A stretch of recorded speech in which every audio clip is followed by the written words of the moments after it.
Obscure, or as it's also known, Bienvenue dans l'expédition désastreuse. is actually an amazing game. But I assume you already know that, and just came here to confirm your opinion. It's just like when you buy a toaster, you spend the next few weeks checking all the online reviews, just to make sure that you made the right choice.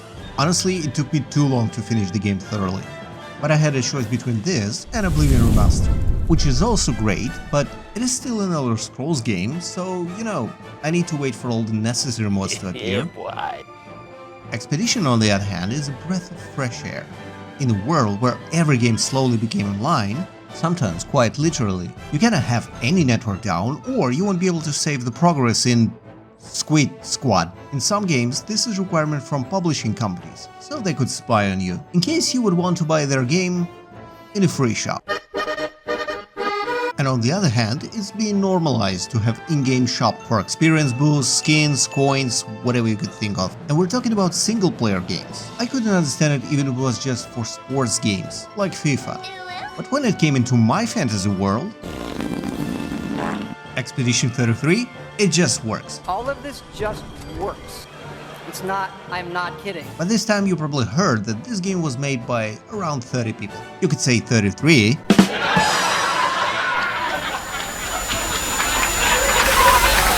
Yeah, I'll let myself out.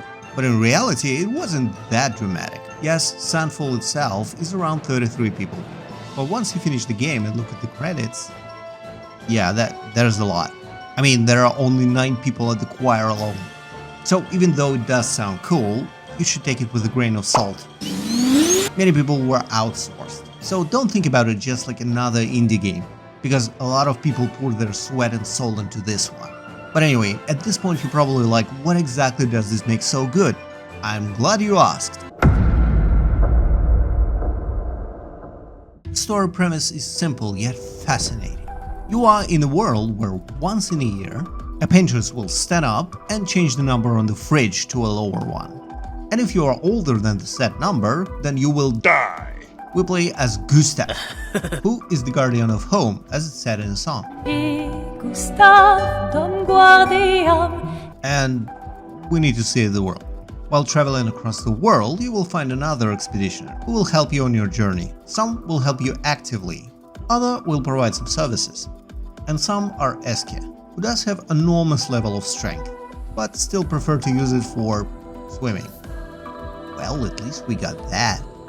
The game mood is constantly shifting, from being depressive and digging into ideas of hopelessness and suicide, to a complete 180, with all the characters being really carefree, sharing jokes, discussing how to proceed, and overall being quite positive. So even though it's quite a depressing game, it's still filled with hope. You got an exact goal you need to reach. She's sitting right there. Without spoiling too much, I can say that this game's story is unbelievably good, but it is also unbelievably complex.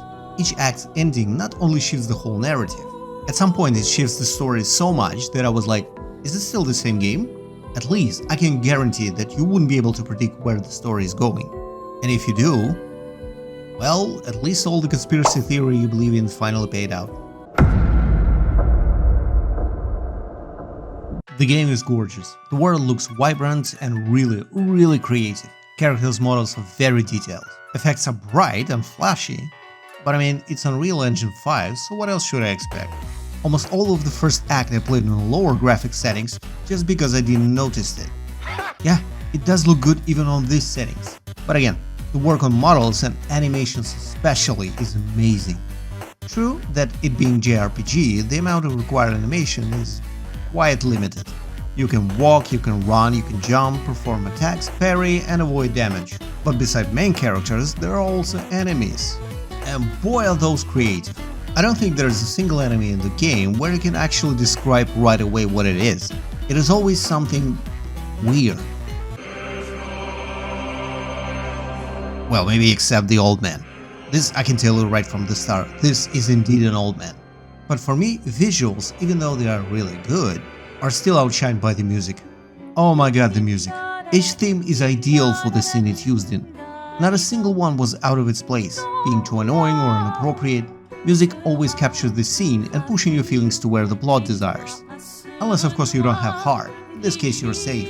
I'm not saying that all songs are perfect, and you should download them for a workout session.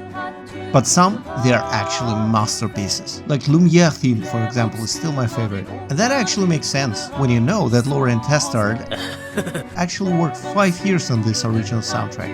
And Alice Dupont-Percier is unbelievably good. So yeah, it wasn't like last minute addition or something. And it almost feels like the music was created first and then game was built around it. It's that good.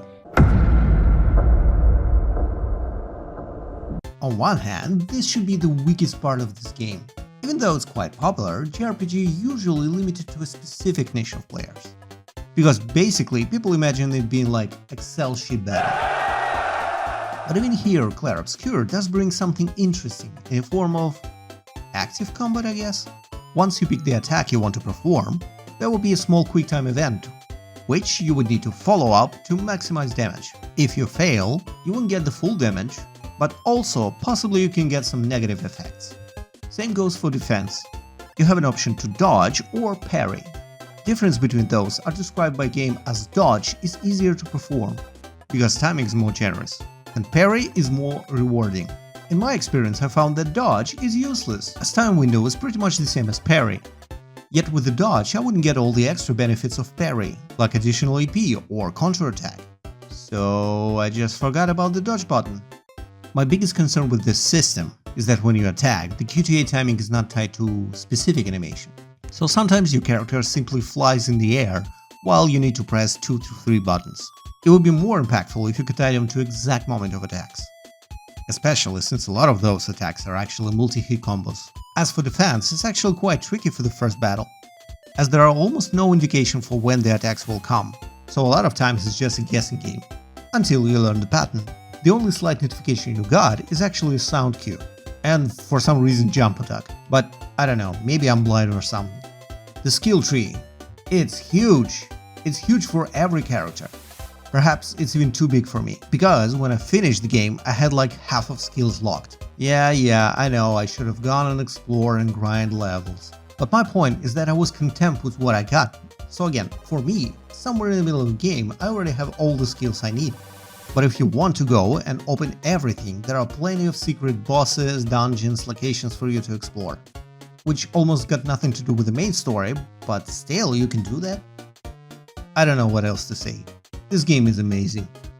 It is too early to speak about the game of the year, but as of now, yeah, sure, why not? This is the best game of 2025 so far.